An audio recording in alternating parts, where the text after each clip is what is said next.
¿Qué tal? ¿Cómo están? Buenos días, Dios les bendice, que les bendiga grandemente.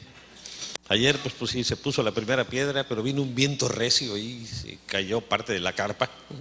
Solo quedó la de los niños y otra, pero se cayó una parte de la carpa, pero gracias a Dios no hubo accidentados, porque sí están pesadas muchas de las vigas que estaban ahí.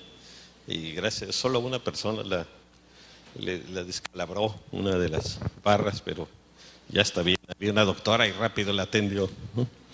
Pero pudo haber pasado algo más fuerte y gracias a Dios no, porque sí había mucho viento y vimos, pero estuvimos ahí y vimos la bendición de que se pudo poner esta primera piedra y ya veremos el resto del edificio, ¿verdad? Terminado. Bueno, pues vamos a tocar un tema que es de importancia para todos: viviendo bajo maldición o bendición. Usted escoge dónde quiere vivir, bajo maldición o bajo bendición. Es algo donde nosotros debemos de poner nuestro corazón y nuestra decisión. Pues vamos a orar, vamos a pedirle al Señor que Él, a través de su Espíritu, nos hable a nuestras vidas y a nuestros corazones. Padre, yo quiero poner delante de tu presencia a cada persona que ha venido en este día, porque quiere y necesita escuchar una palabra que venga de ti para tocar su vida, tocar su corazón, acercarlo más a ti, Señor. Todos necesitamos acercarnos más a ti, caminar más cerca de ti, Señor. Y queremos ver tu bendición sobre nuestras vidas y sobre nuestras familias, Señor. Y sabemos, Padre, que el lugar de bendición es el lugar de la obediencia a tu palabra, a tus mandatos, a tus lineamientos que nos das, Señor, en las Sagradas Escrituras. Gracias porque tú eres un Dios bueno, que quiere bendecirnos y nos quieres bendecir grandemente, pero quieres, Señor, también por parte nuestra una respuesta, que te obedezcamos, que te sigamos, que te amemos, Señor, que respondamos a tu amor, correspondiéndote, Señor, de la misma manera, amándote también, Señor, porque tú nos has creado por amor y quieres bendecirnos porque nos amas. Pero lo menos que tú esperas es que también nosotros, tus criaturas, te amemos y reconozcamos a tu Hijo Jesús y seamos hijos tuyos. Gracias, Señor, por tu amor y bendiciones. Gracias, Señor. Amén. Amén.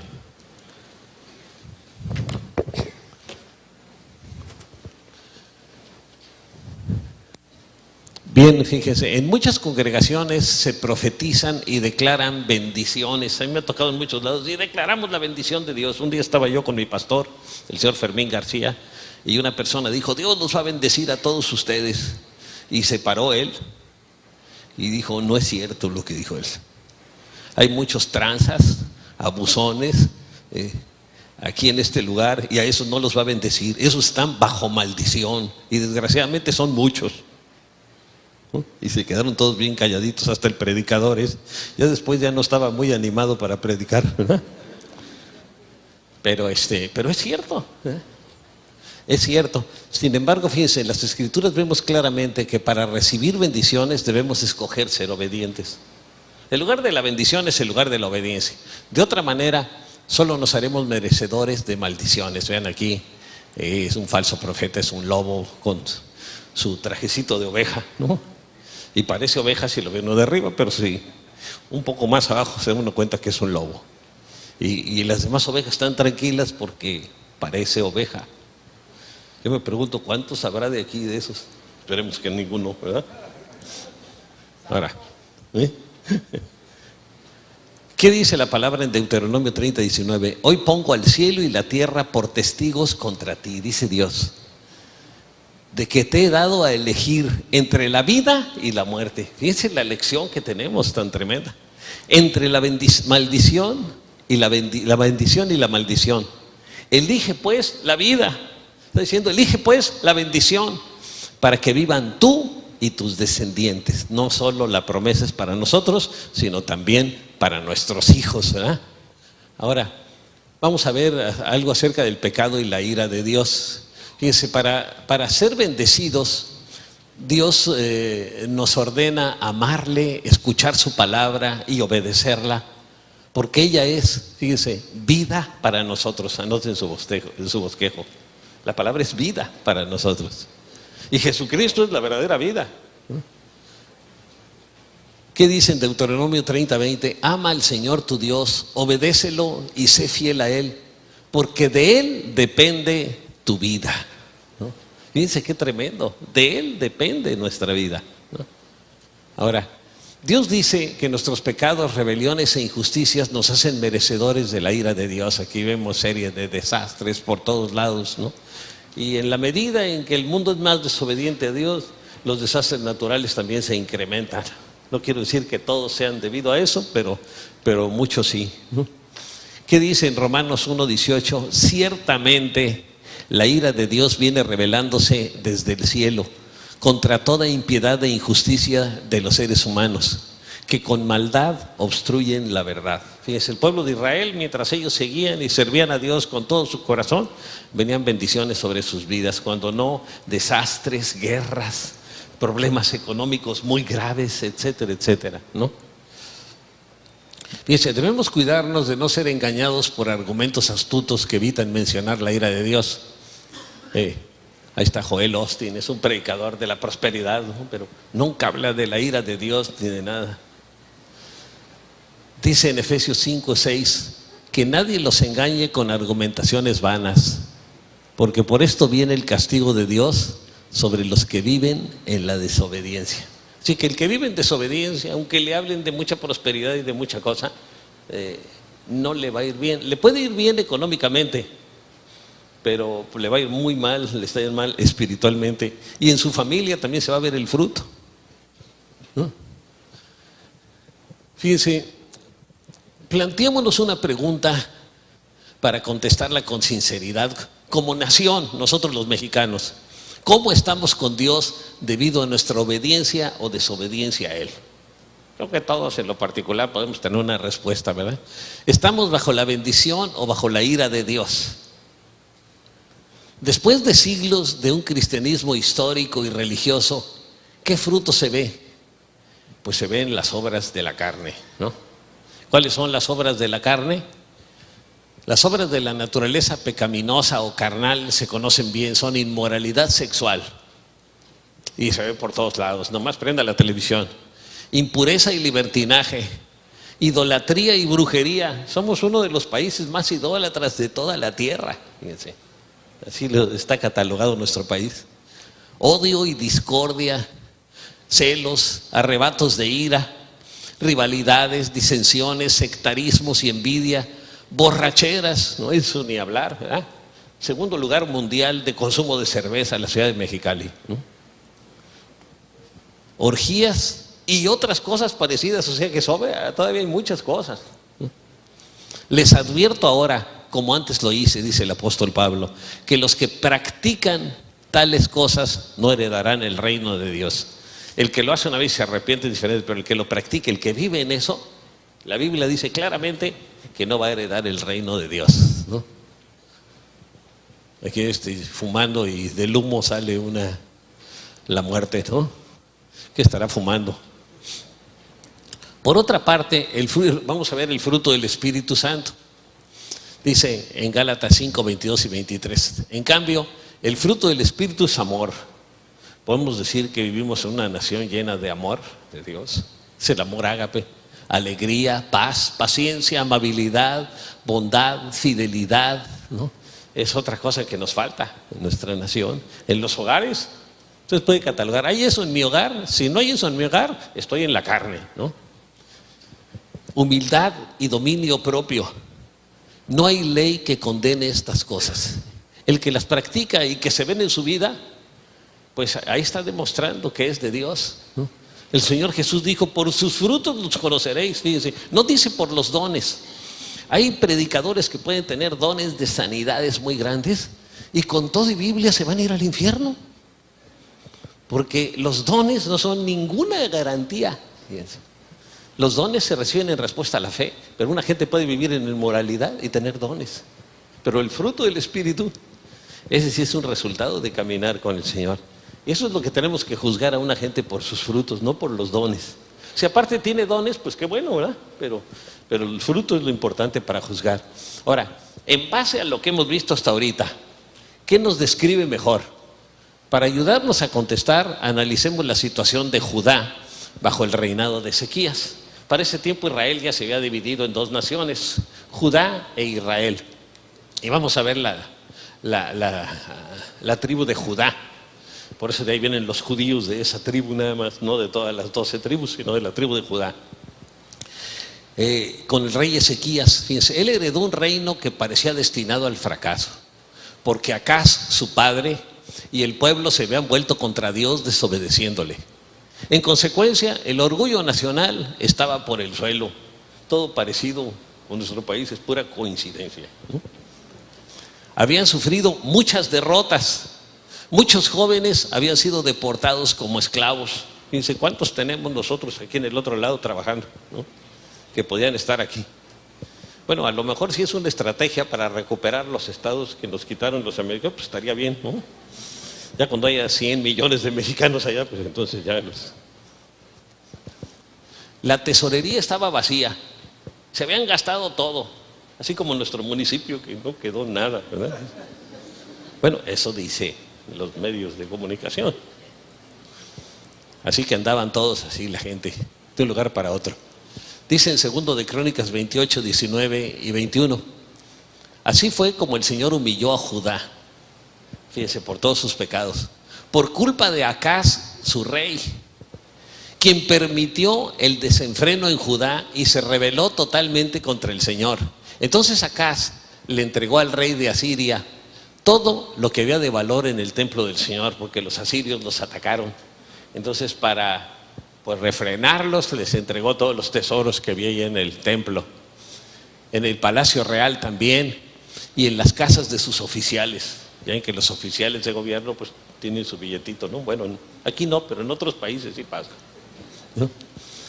Pero eso de nada le sirvió. El otro quería todo, ¿no? Ahora, Ezequías reconoció, fíjense, que la causa de todos sus males era su rebelión contra Dios.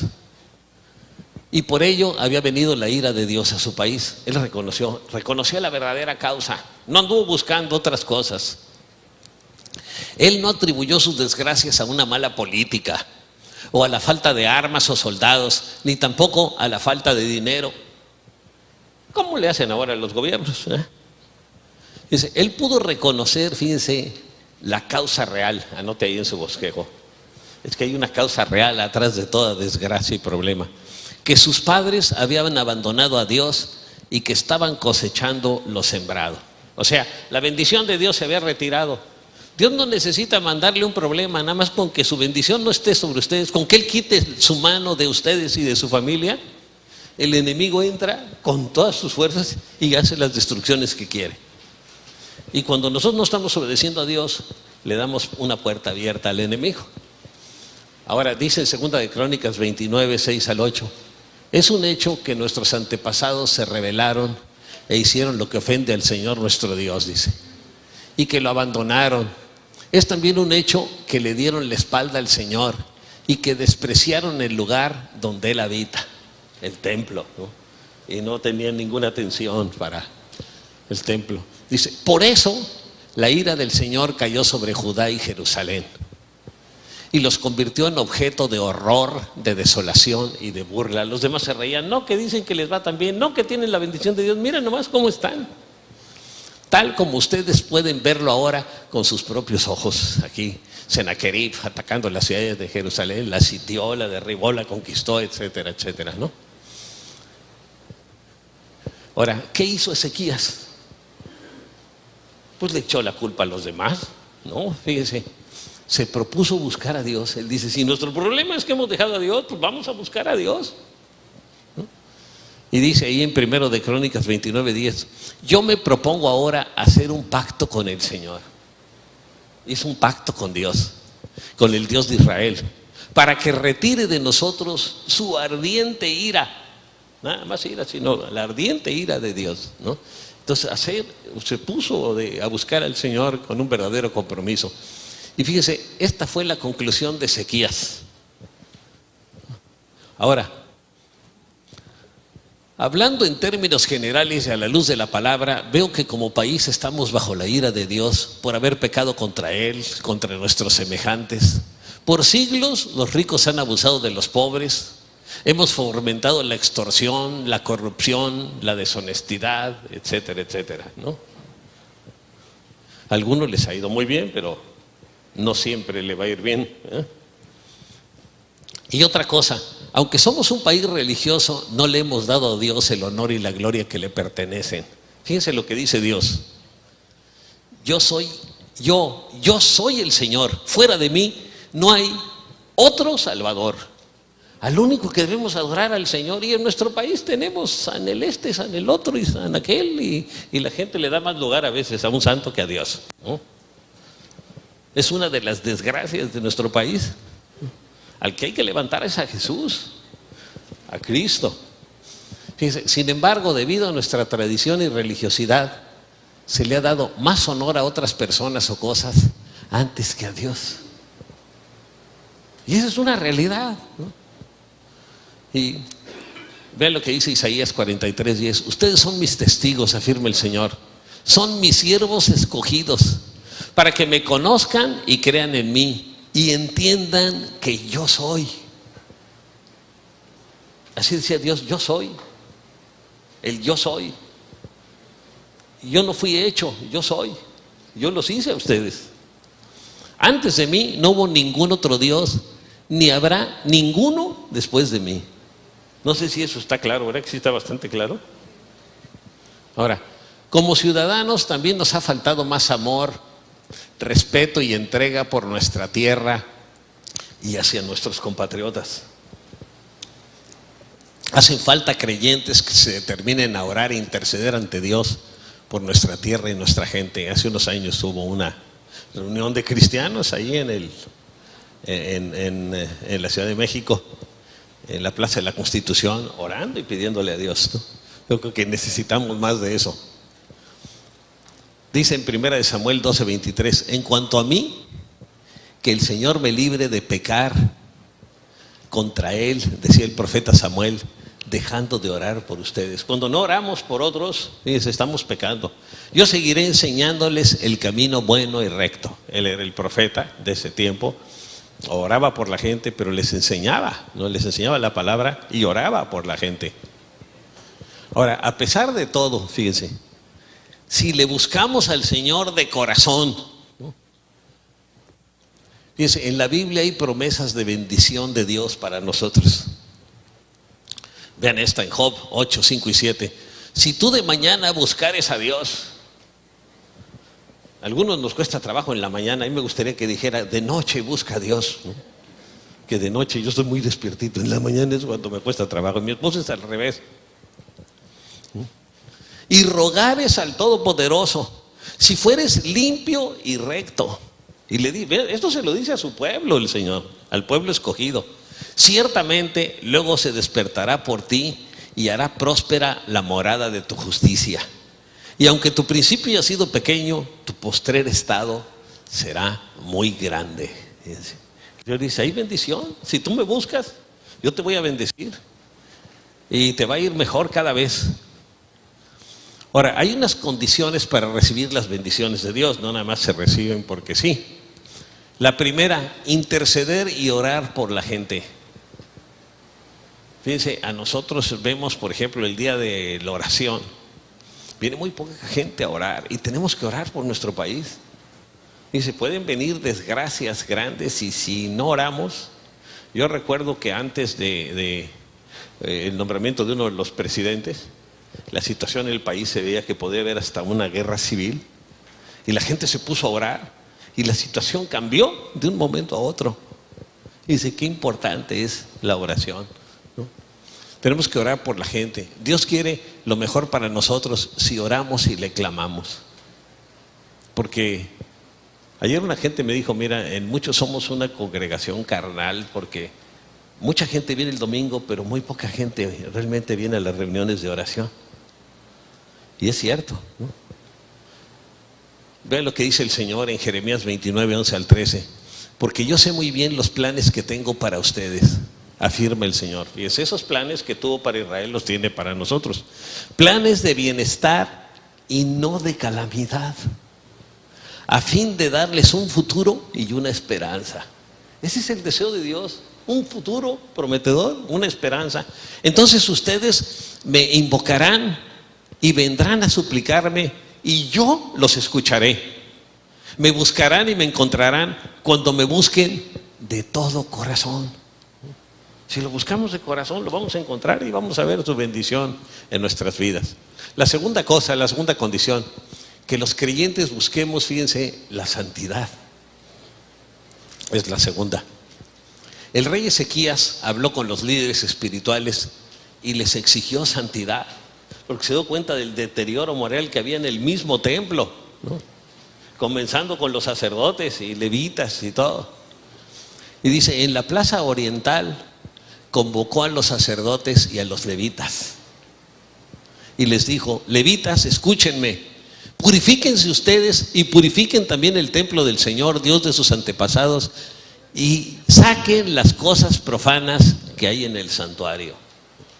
Habían metido muchos ídolos y todo ahí alrededor del santuario y en el santuario, y le dice, todo eso para afuera, y lo sacaron y lo quemaron, ¿no?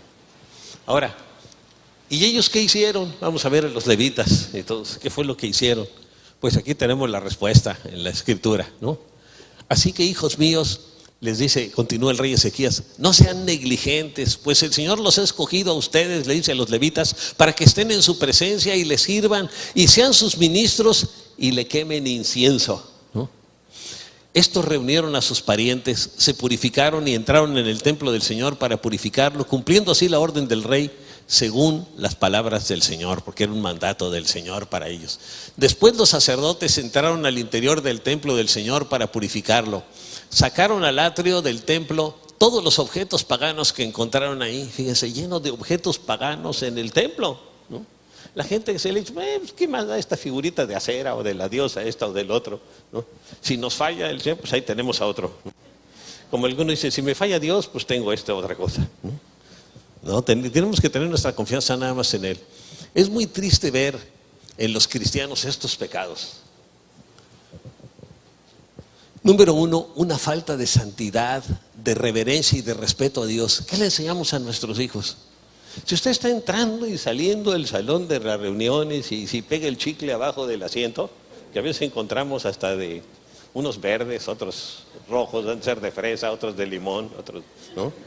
Y un niño un día agarró uno y dice, oye mamá, mira, aquí me voy a comer este chicle que es de fresa, que está aquí, estaba abajo pegado ahí en la silla, quién sabe cuánto tiempo tendría. Yo creo que no mucho porque Varo los va quitando, ¿no? Pero sí se pegan muchos chicles. Entonces, ¿qué le enseñamos a nuestros hijos? Tenemos que enseñarles reverencia. Hubo un tiempo que hasta destruyeron aquí en los baños puertas y cosas, unos muchachos. Entonces tenemos que enseñarles que tengan reverencia al Señor por ellos mismos.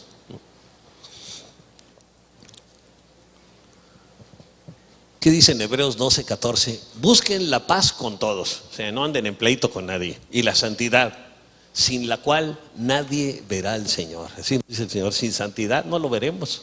O sea, no va a entrar uno al cielo, es lo que está diciendo, ¿no?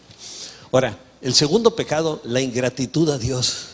Fíjense, este pecado consiste en recibir favores de Dios sin que la persona le demuestre gratitud. Por ejemplo, de los 10 leprosos sanados por Jesús, ahí en Lucas 17:11. Fíjense, solo uno regresó a darle las gracias. Y ese que regresó, ni siquiera era judío, era un samaritano, al que los judíos despreciaban. Fue el único que llegó a darle las gracias al Señor. Qué tremendo, es que es un pecado de ingratitud. ¿Y cuántas veces nosotros somos ingratos con el Señor después de todas las bendiciones que recibimos de Él, ¿no? La restauración que ha hecho con nuestras familias, etcétera. Aquí está el samaritano que llegó con Jesús, ¿no? Bueno, el tercer pecado, la falta de amor a Dios. Fíjese, el adulterio espiritual, vamos a llamarlo de otra forma, que es lo mismo, la falta de amor a Dios es adulterio espiritual, porque estamos amando otra cosa. La persona tiene que amar algo, o se ama a sí mismo, o ama las cosas, o ama a Dios, ¿no? Vean lo que dice en Oseas 5:4. No piensan en convertirse a Dios. Está hablando del pueblo de Dios, porque espíritu de fornicación está en medio de ellos y no conocen al Señor. Dice, era lo que estaba pasando en el pueblo de Israel en la antigüedad.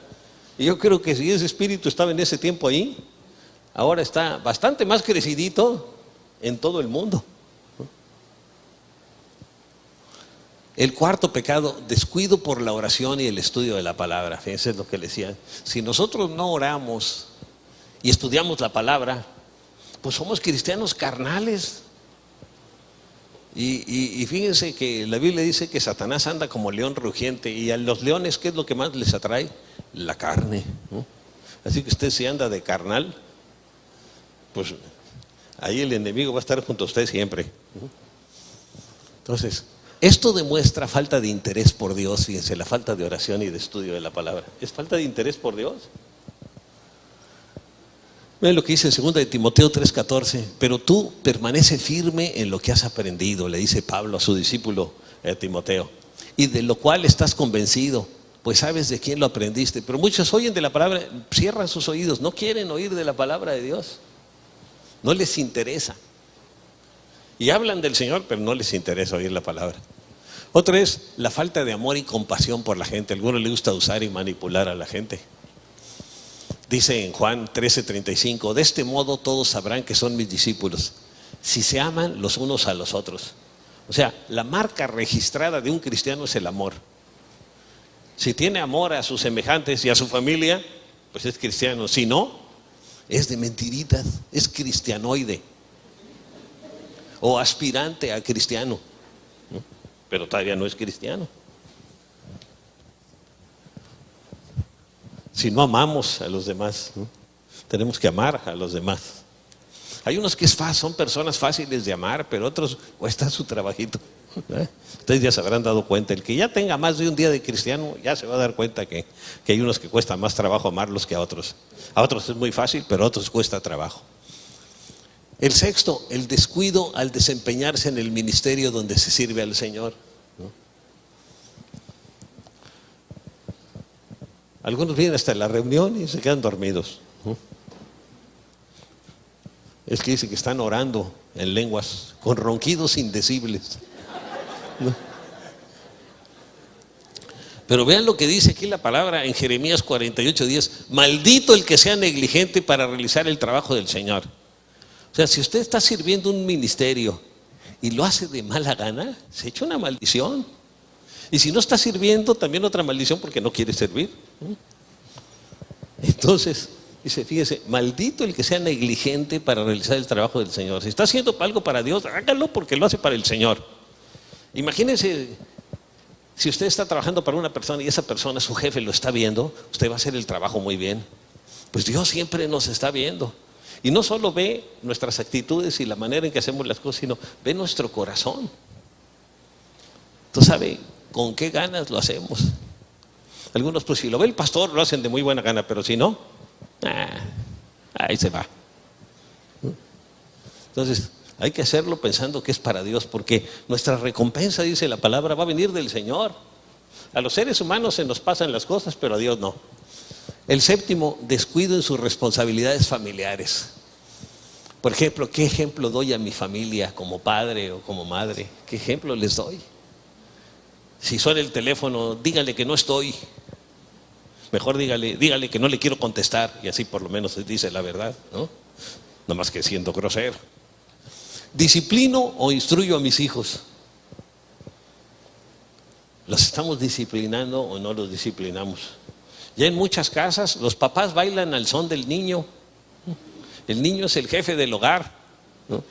Y el papá y la mamá hacen lo que quieren, y si no el niño, ¡ah!, y ya, hacen lo que él dice, para que no se enoje el chiquito, ¿no? Y dice nada más, y después de grande va a ser un berrinchote y lo van a meter a la cárcel, ¿no? ¿Y por qué cayó mi hijo ahí? Pues desde chiquito empezó, lo dejaste hacer lo que quiso y ahí va. ¿Qué dice en Colosenses 3:18-21 hablando de la familia? Esposas, sométanse a sus esposos como conviene en el Señor. Y ahora, esposos, amen a sus esposas y no sean duros con ellas, no sean ásperos, dice, no le hable brusco. Y eso a veces nos sale con la esposa, le hablamos un poco brusco, ¿no? Hijos, obedezcan a sus padres en las cosas, en algunas cosas las que les gusten a ustedes. ¿Sí dice? En todo, dice. Porque esto agrada al Señor. O sea, cuando ustedes obedecen a sus padres, ustedes están agradando a Dios. Y queremos agradar a Dios. Padres, no exasperen a sus hijos, no sea que se desalienten. Y se le puede exasperar con un castigo excesivo, con una disciplina excesiva, ¿no? Algunos dicen, pues sacaste mal las calificaciones, pues vas a recibir 100 azotes. ¿Cómo que 100 azotes? Dele 3 varazos, pero bien dados se llama, ¿no? ¿Cómo 100 azotes? Si no se trata de suplicio chino, ¿no? Fíjense, hasta los judíos no les podían dar más de 40 azotes porque se les humillaba. Ya llegaba a ser un dolor tan fuerte y un daño tan fuerte que ahí paraban. Por eso era el límite, 40 azotes. Ahora, el número 8, disciplina en su vida personal. Estudio la palabra con regularidad. Todos los días la leo, la estudio. Les damos el plan de lectura, acuérdense, para leer la Biblia completa en un año. Eso es lo mínimo. El que lee la Biblia completa en un año está en primero de kinder.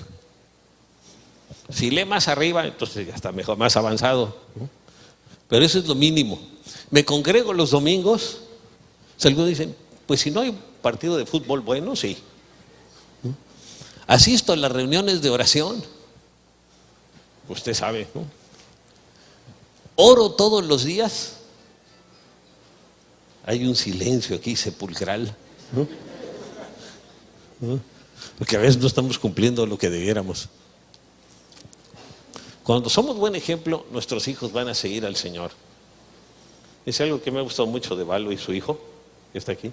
Es que él siempre viene a acompañarlo porque, y su papá desde que arregló su situación con el Señor y con la familia, está haciendo cumplir y está con ellos, y entonces ellos también lo admiran y lo aprecian, ¿no? Porque los hijos son nuestros primeros jueces ahí en la casa. Ellos se dan cuenta de todo. Los niños y niñas, cuidado, yo veo con mi nieta cualquier cosa. Un día le contesté a mi esposa, se me queda viendo mi nieta. Perdóname, hija, que me perdone también tu abuelita, ¿no? Pero se me quedó viendo, dice, si no, pues va a ser lo mismo, ¿no? Un día me va a contestar a mí también, ¿no? ¿Qué dice en Hebreos 10:25? No dejemos de congregarnos como acostumbran a hacerlo algunos. Claro, no de esta congregación, pero sí hay otras congregaciones donde lo hacen. O sí se hace aquí, ¿no? Sino animémonos unos a otros a asistir. Y con mayor razón ahora que vemos que aquel día se acerca, el día del Señor, de la segunda venida de Cristo, ¿no? Ahora, la novena, dejar de cumplir la gran comisión. La gran comisión consta de 2 partes. Una, evangelizar a la gente, alcanzarla para Cristo. Y la otra es formarlos como discípulos, el discipular. Evangelizar y discipular, ese es cumplir la gran comisión. Ese es el mandato principal que tiene la iglesia cristiana. Es el mandato principal que nos dejó Jesús. Evangelizar y discipular. Invitar a otra gente a las reuniones para que conozcan a Cristo. Y luego esas personas que recibieron al Señor, irlas formando como discípulos. Dice en Santiago 5:20, recuerden que quien hace volver a un pecador de su extravío, lo salvará de la muerte y cubrirá muchísimos pecados. Qué tremendo. Por eso la Biblia nos dice, en otro de los salmos dice, el que gana almas es sabio. La tercera característica para tener una bendición de Dios es buscar a Dios de todo corazón. Dice en 2 de Crónicas 30:18, el Señor que es bueno sea propicio a todo aquel que ha preparado su corazón para buscar a Dios. Fíjense, nosotros tenemos que preparar nuestro corazón. Nuestro corazón de por sí no busca a Dios, le gusta la pachanga. Al corazón de todos nos gusta la carne, la carnalidad, hacer las cosas a nuestra manera, lo que nos da la gana. Entonces, ¿qué tenemos que hacer? Preparar nuestro corazón.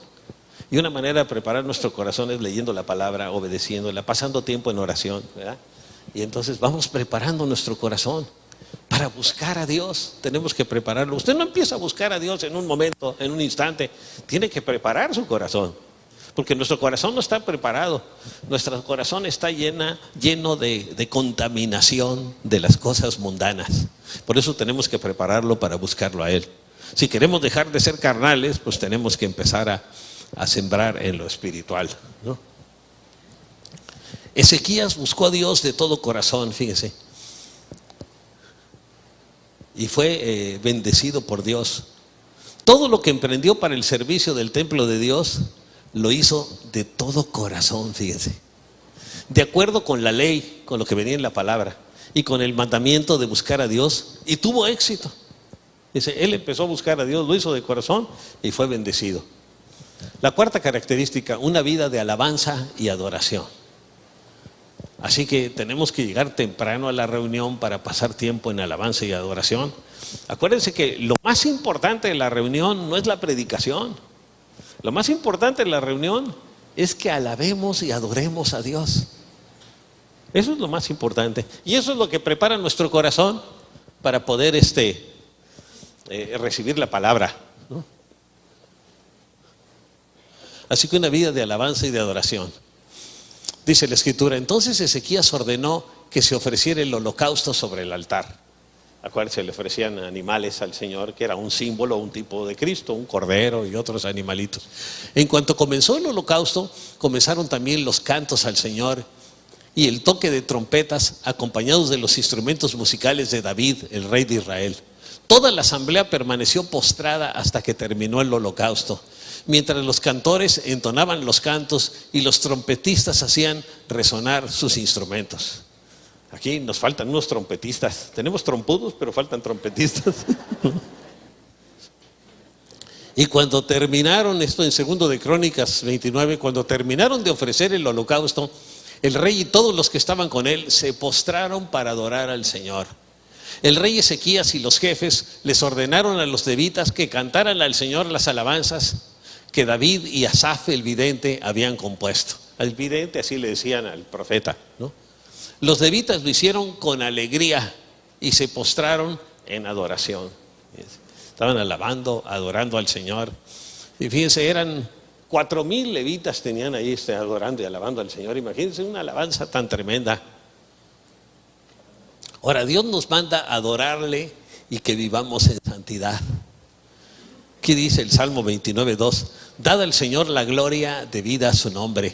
Adorar al Señor en la hermosura de la santidad. Si usted está en pecado adorando al Señor, pues no le sirve de nada. Así que antes de ponerse a adorar al Señor, arréglese con el Señor. Perdóname por todo lo que he hecho mal, perdóname y ayúdame. Limpia mi vida. Y el Señor lo va a hacer y va a poder adorarlo en la hermosura de la santidad, que es como al Señor le gusta que le adoremos. La quinta, tener amor y compasión por las almas. Porque hay algunos, en nuestro deseo interior, no tenemos mucha compasión por la gente. Quisiéramos que les vaya más o menos bien, pero así de compasión, de dolernos porque a otra gente le va mal, pues no, y tenemos que pedirle a Dios que nos dé eso en nuestro corazón. Dice la Escritura ahí fueron pues correos con cartas de mano del rey y de sus príncipes por todo Israel y por todo Judá, como el rey lo había mandado, y decían: hijos de Israel, volveos al Señor, el Dios de Abraham, de Isaac y de Israel, y Él se volverá al remanente que ha quedado de la mano de los reyes de Asiria, porque los asirios los habían atacado, habían matado a mucha gente, la habían deportado, etcétera. Había quedado un remanente, y dice: Dios va a bendecir a ese remanente. Ahí en 2 de Crónicas 36, porque si os volviereis al Señor, vuestros hermanos y vuestros hijos hallarán misericordia delante de los que los tienen cautivos ahí en Asiria, y volverán a esta tierra. Y de hecho volvieron los israelitas, porque el Señor vuestro Dios es clemente y misericordioso, ¿no? Este lado como que anda fallando un poco, ¿no? Y no se apartará de vosotros, no apartará de vosotros su rostro si vosotros os volviereis a Él. O sea, si se vuelven de corazón y si le buscan, ¿no? Ahora, los enviados no se amedrentaron a pesar de toda la oposición y burlas. Ellos estaban hablando del Señor y mucha gente se burlaba. Mucha gente ahora se burla de un cristiano cuando quiere hablar de Dios, ¿no? O le cierran puertas para hablar de Dios. A mí me han invitado a dar conferencias en escuela de padres en distintos lugares, pero me dice, no menciones a Dios. Entonces, ¿a qué voy? Le digo, ¿no? La única bendición que les puedo dar, bueno, es un consejo de la palabra de Dios. Pues un día estuve en un lugar así, no me dejaron, y finalmente algo que me abrió la puerta. Esto fue en la Ciudad de México. Una cantante cristiana que al terminar dice, gracias a Dios lo pude hacer, ¿no? Ay, aquí ya me dio la entrada, dije. Entonces cuando yo terminé le dije, para que todo esto se logre, que hablamos de los padres y los hijos y para que lleven bien, tienen ustedes que buscar a Dios de todo su corazón, como dijo la cantante, ¿no? Y como viene en la Biblia. Dije, total, si me corren ya acabé, así que, ¿no? Y sí hubo gente que me criticó, pero ¿qué importa, no? Pero algunos se humillaron ante Dios y lo reconocieron. Muchos empezaron a burlar de los correos que invitaban a la gente a celebrar la Pascua con Ezequías. Vean lo que dice en 2 de Crónicas 30, 10 y 11. Los mensajeros recorrieron toda la región de Efraín y Manasés, de ciudad en ciudad, hasta llegar a la región de Zabulón. Pero todos, fíjense, la mayoría se reían y se burlaban de ellos. La gran mayoría de la gente se reía y se burlaban de ellos. No obstante, algunos de las tribus de Aser, Manasés y Zabulón se humillaron y fueron a Jerusalén. Así que vemos que no fueron todos. Fueron muchos, pero no todos. Gracias a Dios. Y cuando nosotros le hablamos a alguien, algunos van a hacer caso y otros no van a hacer caso. La sexta característica, fíjese, no robar a Dios en los diezmos y ofrendas. Ahí mismo en la escritura dice, en Malaquías, ¿acaso roba el hombre a Dios? Otra versión dice, ¿robará el hombre a Dios? Ustedes me están robando y todavía preguntan, ¿en qué te robamos, Señor? En los diezmos y en las ofrendas, nada más. O sea, ¿le podemos robar en los diezmos o en las ofrendas? Ustedes, la nación entera, están bajo gran maldición, hablando de la bendición y la maldición. Pues es a mí a quien están robando. Dice, yo creo que es grave robarle a una persona, pero robarle al Señor es mucho más grave. Traigan íntegro. ¿Saben lo que es íntegro? Completito, ¿no? El diezmo para los fondos del templo. Alguno dice, mira, Señor, del diezmo te voy a dar el diezmo del diezmo. O sea, en lugar del diezmo, la centésima parte, ¿no? Hasta que me ponga a mano en mi trabajo y que me vaya bien, ¿eh? Y nunca se ponen a mano, ¿no? Dice, y así habrá alimento en mi casa. Va a haber comida para los sacerdotes, los levitas, apoyar a los misioneros, etcétera. Y pruébenme en esto, dice el Señor Todopoderoso. Dice, es la única parte en la Biblia donde dice, y pruébenme en esto. Y verán si no abro las puertas del cielo y derramo sobre ustedes bendición hasta que sobreabunde. Bueno, ahora, hay algunas personas que el domingo dan su diezmo y el lunes, Señor, ¿qué pasó? ¿Qué? La bendición, ¿no? El Señor, la fe es probada. Siempre va a pasar un tiempo en que la fe es probada. Acuérdense con Abraham. Él le pidió un hijo, el Señor le prometió un hijo y tardó 25 años en dárselo, ¿no? Y fue probada la fe. Este es uno de los casos extremos, ¿verdad? Pero la fe es probada. Ahí se va a ver si lo hace de corazón o lo hace como inversión, porque algunos son inversionistas. Yo le voy a dar mi diezmo al Señor para que me bendiga grandemente, pero lo que me interesa es tener intereses mayores y bendiciones. No lo hacen por amor a Dios. Ahora, el rey Ezequías mandó al pueblo ofrendar a Dios. Fíjese, dice en 2 de Crónicas 29, 31. Y respondiendo Ezequías dijo, vosotros os habéis consagrado ahora al Señor. Acercaos pues y presentad sacrificios y alabanzas en la casa del Señor. Y la multitud presentó sacrificios y alabanza, y todos los generosos de corazón trajeron holocaustos y ofrendas. Todos los generosos de corazón. Ahí sí que ahí se ve si somos generosos o no somos generosos de corazón. Con Ezequías los israelitas no estaban en condiciones de dar mucho. Acuérdense que las finanzas andaban muy mal de todo el país debido a los problemas económicos que tenían. Nosotros, los que vivimos bajo la gracia del Nuevo Testamento, tenemos que aprender mucho de aquellos que vivieron bajo la ley de Moisés. Fíjense, al dar. Hay algunos que dicen, no, mira, el diezmo era del Antiguo Testamento. Bueno, en el Nuevo Testamento, en Mateo 23, 23, dice Jesús a los fariseos y escribas, dice, ustedes diezman la melta, el eneldo y el comino, hasta de los granitos más chiquitos, pero les falta amor y misericordia. Dice, es necesario esto sin dejar de hacer aquello. O sea, ahí está avalando el Señor eso, ¿no? Dice, está el rey Ezequías, y cuando nosotros damos y bendecimos, Dios nos va a dar y seguir bendiciendo.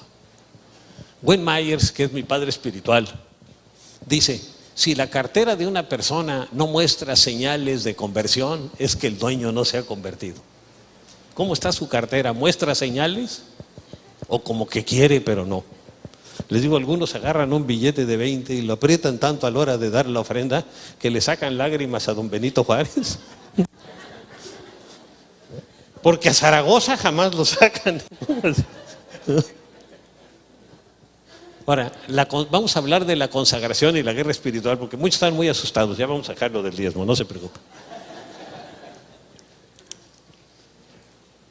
Fíjense, cuando una persona toma la decisión de consagrarse más a Dios, orando, leyendo y meditando la palabra y siendo un testigo del Señor, o sea, hablándole a otros de Jesús y siendo fiel y siendo fructífero porque da fruto, se dará cuenta que existe una terrible, fíjese, guerra espiritual. Aquí se nos movió la guerra. ¿Qué dice en Efesios 6:12? Porque nuestra lucha no es contra seres humanos, sino contra poderes, contra autoridades, contra potestades que dominan este mundo de tinieblas. Es contra demonios y los jefes de los demonios, contra fuerzas espirituales malignas en las regiones celestes. Una versión dice contra gobernadores de las tinieblas, ¿no? Y hay presidentes y gobernadores y hay reyes. Y el principal es Satanás, pero tiene una legión ahí de demonios también después de él. Ahora, el rey Ezequías, fíjese, a pesar de su fidelidad a Dios, enfrentó una gran oposición. A pesar de, si nosotros somos fieles al Señor, eso no nos garantiza que no vamos a tener oposición. Acuérdense que está en una guerra, y en una guerra siempre va a haber heridos, ¿no? Fíjense, ayer el que le cayó la carpa a la esposa del doctor Verdugo, pues se le tuvo una cortada ahí en la cabeza. Gracias a Dios había doctores y la doctora Salgado la curó rápidamente, ¿no? Entonces siempre hay oposición, el enemigo se enoja, ¿no? Dice, lo que pasa es que no amarraron bien la carpa, ¿no? También hay eso, pero el viento fue muy fuerte, no había habido viento tan fuerte en mucho tiempo y ayer estuvo muy fuerte. Por otro lado nos ayudó porque siempre el airecito ayudaba algo, ¿no? Entonces el rey Ezequías enfrentó una gran oposición. Fíjense, en el momento que él hizo todo lo que Dios le había pedido, llega Sennacherib y lo ataca, ¿no? Dice, después de semejante muestras de fidelidad por parte de Ezequías, Sennacherib, el rey de Asiria, marchó contra Judá y sitió las ciudades fortificadas, dispuesto a conquistarlas. Les puede decir, ¿por qué me pasa esto si estoy buscando a Dios de todo mi corazón? Y Ezequías se preparó, dice en 2 de Crónicas 32, 5 al 6, y animó al pueblo. Vean las palabras que le dio al pueblo. Dice, cobren ánimo y ármense de valor, no se asusten ni se acobarden ante el rey de Asiria y su numeroso ejército. Era un ejército grandísimo y eran el ejército más poderoso en ese tiempo, porque nosotros contamos con alguien que es más poderoso. Se les los llevó a confiar en Dios. Ellos confiaban en el rey de Asiria. Él se apoya en la fuerza humana, en soldados, en ejércitos, en caballos, en carros de combate, mientras que nosotros contamos con el Señor nuestro Dios, quien nos brinda su ayuda y pelea nuestras batallas. Al oír las palabras de Ezequías, rey de Judá, el pueblo se tranquilizó. Fíjense qué importante, ¿eh? Las palabras del gobernante, pero un gobernante que amaba y buscaba a Dios. El rey Ezequías y el profeta Isaías clamaron a Dios y él los escuchó y les dio una gran victoria. Fíjense. Y la victoria, fíjense, tenemos que orar porque comienza en los cielos. Cuando vemos un conflicto aquí en la tierra, hay un conflicto espiritual también en los cielos. Y por eso a través de la oración, cuando es derrotado Satanás y sus demonios, vamos a ver una victoria también en lo natural, cuando empezamos a orar en lo espiritual. Dice, por ese motivo el rey Ezequías y el profeta Isaías, hijo de Amós, clamaron al cielo en oración. Entonces el Señor envió un ángel para que exterminara a todos los soldados y a los jefes y a los capitanes del campamento del rey de Asiria. Y este tuvo que volver avergonzado a su país. Al entrar en el templo de su Dios, sus propios hijos lo asesinaron. Dice, un solo ángel mató en segundos a 185,000 soldados asirios. Dice, un solo ángel. Así que cuando Jesús dijo, si yo le pidiera a mi Padre, mandaría legiones de ángeles, una legión con 6,000, imagínense, varias legiones, ¿qué no iban a hacer? Acababan con todo el imperio romano así como en 2 segundos. Ahora, ¿por qué no lo hace Dios? Porque Él ha permitido de alguna manera esa guerra para que nosotros crezcamos espiritualmente. Ahora, la fe, la oración y la palabra de Dios fueron las armas de Ezequías. Y también son las nuestras para poder triunfar. Y fíjense, tenemos que perseverar en estas 3 cosas: la fe, la oración y la palabra de Dios. Dice en Oseas 6:3, y conoceremos y proseguiremos en conocer al Señor como el alba está dispuesta a su salida, y vendrá a nosotros como la lluvia. Bueno, ya volvió. La lluvia tardía y temprana a la tierra. No sé qué estará pasando allá arriba. No es culpa de los muchachos, algo en el equipo. A lo mejor pues tenemos que darle a lo mejor más mantenimiento. En conclusión, si quieres tener las bendiciones de Dios en lugar de maldiciones, sé obediente para empezar, ¿no? Tenemos que ser obedientes. Vive en santidad. Nunca te desanimes por lo negativo de las circunstancias que vengan contra ti. Aunque sean muy negativas las circunstancias, no te desanimes, confía en el Señor y haz lo que tienes que hacer. Llénate de su palabra, ora, confía en Dios, diezma y ofrenda con un corazón alegre y generoso, añadiría yo. Y recuerda siempre que Cristo viviendo en nosotros es nuestra victoria. Ahí están 2 caminos para escoger, ¿no? Dice en 1 de Juan 4:4, hijitos, vosotros sois de Dios y los habéis vencido, a Satanás y sus demonios. Porque mayor es el que está en ustedes que el que está en el mundo. El que está en nosotros es Jesús, el que está en el mundo es Satanás, ¿no? Así que tenemos que confiar en el Señor, depender de Él, confiar en Él y buscarlo. Vamos a orar. Padre, yo quiero poner delante de tu presencia esta enseñanza que hemos tenido en este día. Señor, ayúdanos a buscar vivir realmente bajo bendición y no bajo maldición, Señor.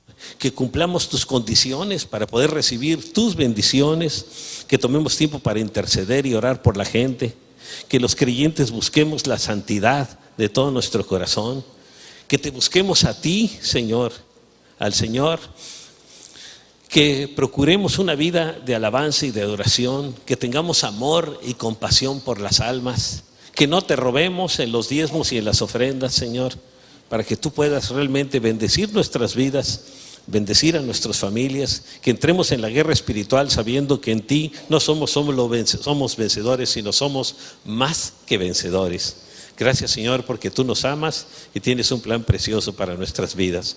Yo alabo y bendigo tu nombre, Señor Jesús. 30:19, hoy pongo al cielo y la tierra por testigos contra ti, dice Dios, de que te he dado a elegir entre la vida y la muerte. Fíjense la lección que tenemos tan tremenda. Entre la maldición y la bendición y la maldición. Elige pues la vida. Está diciendo, elige pues la bendición para que vivan tú y tus descendientes. No solo la promesa es para nosotros, sino también para nuestros hijos, ¿verdad? Ahora, vamos a ver algo acerca del pecado y la ira de Dios. Fíjense, para ser bendecidos, Dios nos ordena amarle, escuchar su palabra y obedecerla, porque ella es, fíjense, vida para nosotros. Anoten en su bosquejo. La palabra es vida para nosotros. Y Jesucristo es la verdadera vida. ¿Qué dice en Deuteronomio 30:20? Ama al Señor tu Dios, obedécelo y sé fiel a Él. ¿Qué tal? ¿Cómo están? Buenos días, Dios les bendice, que les bendiga grandemente. Ayer pues sí, se puso la primera piedra, pero vino un viento recio y se cayó parte de la carpa. Solo quedó la de los niños y otra. Pero se cayó una parte de la carpa, pero gracias a Dios no hubo accidentados, porque sí están pesadas muchas de las vigas que estaban ahí. Y gracias, solo una persona la descalabró una de las barras, pero ya está bien. Había una doctora y rápido la atendió. pero pudo haber pasado algo más fuerte y gracias a Dios no, porque sí había mucho viento y vimos, pero estuvimos ahí y vimos la bendición de que se pudo poner esta primera piedra y ya veremos el resto del edificio, ¿verdad?, terminado. Bueno, pues vamos a tocar un tema que es de importancia para todos: viviendo bajo maldición o bendición. Usted escoge dónde quiere vivir, bajo maldición o bajo bendición. Cierto lo que dijo él. Hay muchos tranzas, abusones aquí en este lugar, y a esos no los va a bendecir. Esos están bajo maldición y desgraciadamente son muchos. Y se quedaron todos bien calladitos, hasta el predicador ya después ya no estaba muy animado para predicar, ¿verdad? Pero es cierto, ¿eh? Es cierto. Sin embargo, fíjense, en las Escrituras vemos claramente que para recibir bendiciones debemos escoger ser obedientes. El lugar de la bendición es el lugar de la obediencia. De otra manera, solo nos haremos merecedores de maldiciones. Vean aquí, es un falso profeta, es un lobo con su trajecito de oveja, ¿no? Y parece oveja si lo ve uno de arriba, pero sí, un poco más abajo se da uno cuenta que es un lobo. Y las demás ovejas están tranquilas porque parece oveja. Yo me pregunto, ¿cuántos habrá de aquí de esos? Esperemos que ninguno, ¿verdad? Ahora, ¿qué dice la palabra en Deuteronomio? Es algo donde nosotros debemos de poner nuestro corazón y nuestra decisión. Pues vamos a orar, vamos a pedirle al Señor que Él, a través de su Espíritu, nos hable a nuestras vidas y a nuestros corazones. Padre, yo quiero poner delante de tu presencia a cada persona que ha venido en este día porque quiere y necesita escuchar una palabra que venga de ti para tocar su vida, tocar su corazón, acercarlo más a ti, Señor. Todos necesitamos acercarnos más a ti, caminar más cerca de ti, Señor. Y queremos ver tu bendición sobre nuestras vidas y sobre nuestras familias, Señor. Y sabemos, Padre, que el lugar de bendición es el lugar de la obediencia a tu palabra, a tus mandatos, a tus lineamientos que nos das, Señor, en las Sagradas Escrituras. Gracias porque tú eres un Dios bueno que quiere bendecirnos y nos quieres bendecir grandemente, pero quieres, Señor, también por parte nuestra una respuesta, que te obedezcamos, que te sigamos, que te amemos, Señor, que respondamos a tu amor, correspondiéndote, Señor, de la misma manera, amándote también, Señor, porque tú nos has creado por amor y quieres bendecirnos porque nos amas. Pero lo menos que tú esperas es que también nosotros, tus criaturas, te amemos y reconozcamos a tu Hijo Jesús y seamos hijos tuyos. Gracias, Señor, por tu amor y bendiciones. Gracias, Señor. Amén. Amén.